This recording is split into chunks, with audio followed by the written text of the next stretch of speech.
Hi everyone, I'm Henry from Exit Games and today I will guide you through the development of our first big mobile game release, Raccoon Afternoon. Raccoon Afternoon is a game where you enter different levels through buildings and try to destroy everything inside of them till it's nothing but a mess. In order to get a baby raccoon from that level, you will need to get the destruction meter to 100%. By destroying objects in the house or level. The game is about Mother Raccoon searching for her babies who have run off to Pumpkinville for the annual Pumpkin Festival. And she must search around the town for her runaway babies, while making a mess wherever she goes. The development for Raccoon Afternoon began late last year after our team had finished a tracing project for mobile. And now we were confident enough to try an actual release on the Google Play Store. We as a team picked a lot of games between ourselves, but a game about Raccoon making a mess and causing destruction in different locations ended up getting the major vote in the end. Because breaking stuff in video games is just flat out fun and Raccoon would make for a cute protagonist. For the mechanics of the game, we wanted it to be mostly about the player interaction with the environment and how the player can destroy it.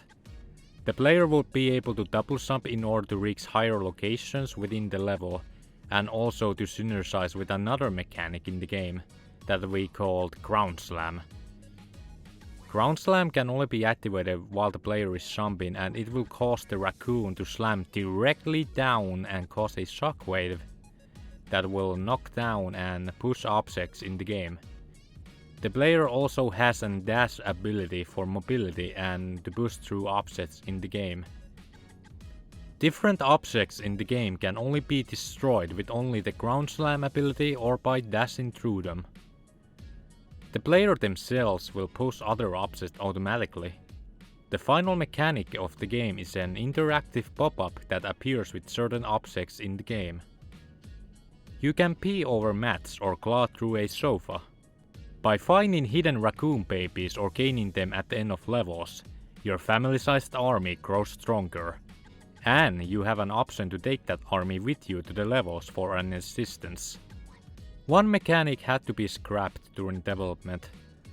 The mechanic was wire biting, where the raccoon would get a tap icon, then bite and tear a wire. This would cause an electric shock animation with the raccoon for comedic effect. However, it became harder to find sensible location for the wires outside of 1 and 2 levels. And it ended up dragging the flow of the gameplay down too much, so it was scrapped.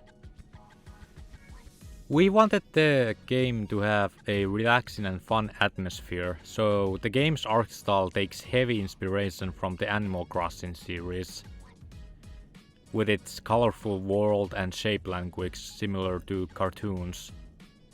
It was also decided that the game would be using Ghibli shader that we had obtained through a sales bundle. It would give the game a stylized cel-shaded look.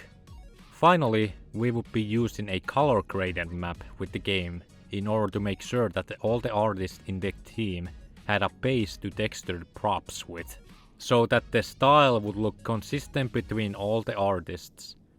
There was however no hard rule not using other colors or not using other gradients, as long as it was checked by the art lead. For the game's location, we wanted a town where the player could be able to explore around and find a couple of hidden raccoon babies, while also having fun and interacting with the environment by destroying or pushing objects. For the different levels, we wanted them to make a fair amount of sense to be located in the town, while also being fun to destroy and be easy enough to share props between. It was decided that the game's tutorial would be a wooden cabin.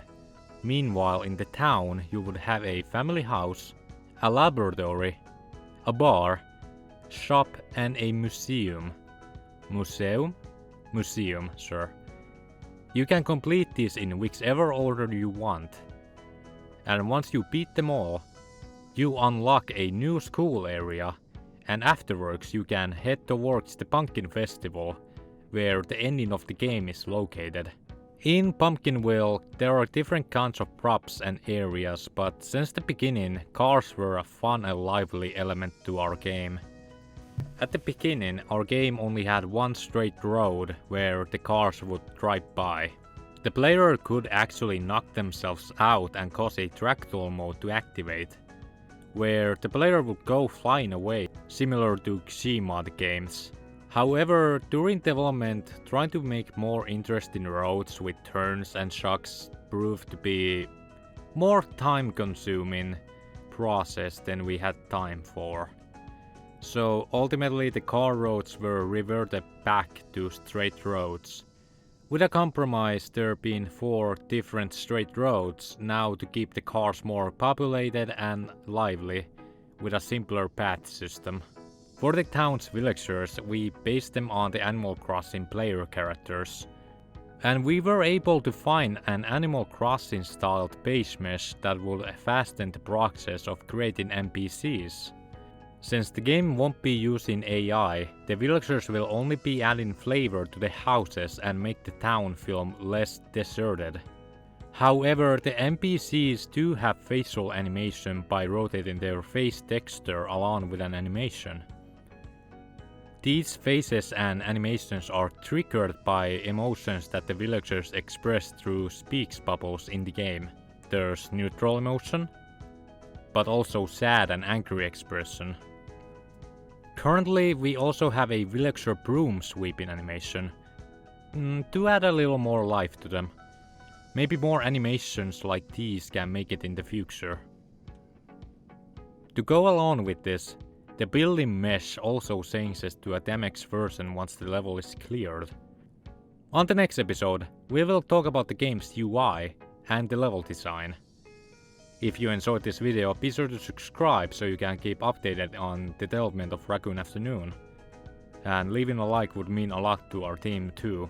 But anyways, until next time, bye!